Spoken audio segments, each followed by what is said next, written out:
नमस्कार, जय श्री कृष्णा दोस्तों। आज मैं आँख खोलने वाली एक बहुत ही सुंदर कथा सुनाऊंगी, जिसे मैंने वाल्मीकि रामायण से लिया है। कथा का नाम है मठ का महंत बनना, अपने को नरक में गिराना है। कैसे? मर्यादा पुरुषोत्तम महाराज श्री राम की राजसभा इंद्र, यम और वरुण की सभा के समकक्ष ही थी। उनके राज्य में किसी को आदि व्याधि या किसी प्रकार की भी बाधा ही नहीं थी। राम राज्य की महिमा तो हम आप जानते ही हैं, उसे मैं क्या वर्णन करूं। एक दिन श्री लक्ष्मण को प्रभु ने आज्ञा दी कि देखो, बाहर कोई प्रार्थी तो उपस्थित नहीं है, कोई जरूरतमंद तो उपस्थित नहीं है, कोई हो तो उसे बुलाओ, उसकी बात सुनी जाए। एक बार लक्ष्मण जी गए और कहा, दरवाजे पर तो कोई उपस्थित नहीं है। श्री राम ने कहा, नहीं, तुमने ध्यान से देखा? वहां जो कोई भी हो उसे तत्परता पूर्वक बुला लाओ। इस बार जब लक्ष्मण जी ने देखा तो मनुष्य तो कोई दरवाजे पर था नहीं, पर एक श्वान वहां बस से खड़ा था, यानी एक कुत्ता, जो बार बार दुखी होकर रो रहा था। जब लक्ष्मण जी ने उससे भीतर चलने को कहा तो उसने बताया, हम लोग अधम योनि में उत्पन्न हुए हैं और राजा साक्षात धर्म का विग्रह ही होता है, इसलिए महाराज मैं राज दरबार में प्रवेश कैसे करूं? अंत में लक्ष्मण जी ने महाराज से पुनः आज्ञा लेकर उसकी प्रभु के पास पेशी कराई। श्री राम ने देखा कि उसके मस्तक पर चोट लगी हुई थी।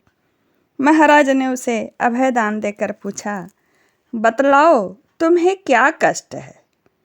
निडर होकर बतलाओ, मैं तुम्हारा कार्य तत्काल संपन्न कर देता हूँ। तो कुत्ता बोलता है, नाथ, मैंने किसी प्रकार का अपराध तो नहीं किया है, तो भी सर्वार्थ सिद्धि नामक ब्राह्मण ने मेरे मस्तक पर प्रहार किया है। मैं इसी का न्याय करने के लिए आपके द्वार पर आया हूँ। महाराज राम ने उस ब्राह्मण को बुलाकर पूछा, तुमने किस अपराध के कारण इसके मस्तक पर लाठी का प्रहार किया और इसका सिर फोड़ दिया? ब्राह्मण ने कहा, प्रभु, मैं भूखा था और भूखा होकर भिक्षा मांग रहा था और भिक्षा लेकर के जा रहा था। यह कुत्ता विषम ढंग से मार्ग में आ गया, यानी आड़ा तिरछा।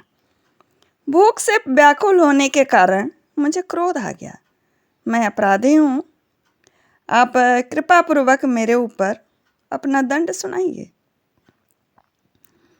इस पर श्री राम ने अपने सभासदों से न्याय व्यवस्था अनुसार दंड बतलाने को कहा।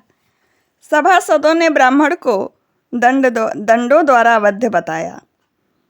तब कुत्ते ने राम से कहा कि उनको दंड नहीं दे सकते।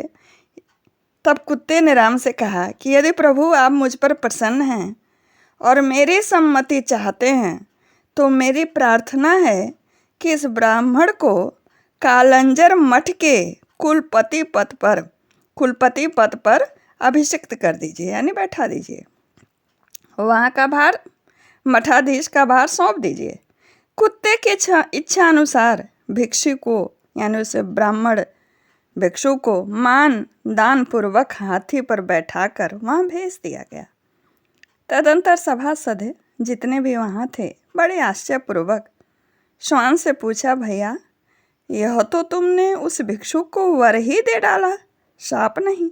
कुत्ता बोला, आप लोगों का इसका रहस्य मालूम नहीं है। मैं भी पूर्व जन्म में वहीं का कुलपति था।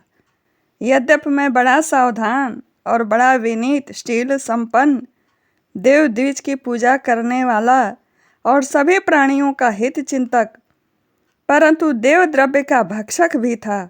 अतः कुलपतित्व के दोष से मैं दुर्योनि को प्राप्त हुआ। फिर यह भिक्षुक तो अत्यंत क्रोधी, असंयमी, निशंस, मूर्ख तथा अधार्मिक है।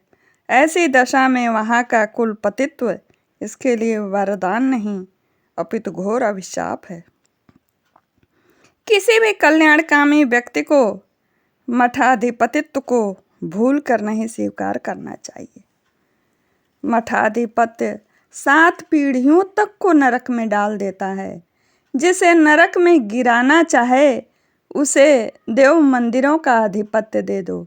जो ब्रह्मस्व, देवांश, स्त्री धन, बाल धन अथवा अपने दिए हुए धन का अपहरण करता है वह सभी इष्ट मित्रों के साथ विनाश को प्राप्त होता है।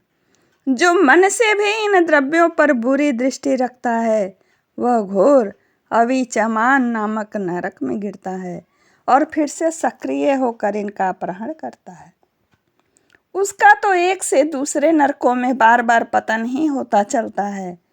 इसलिए मनुष्य भूलकर ऐसे आधिपत्य को न ले।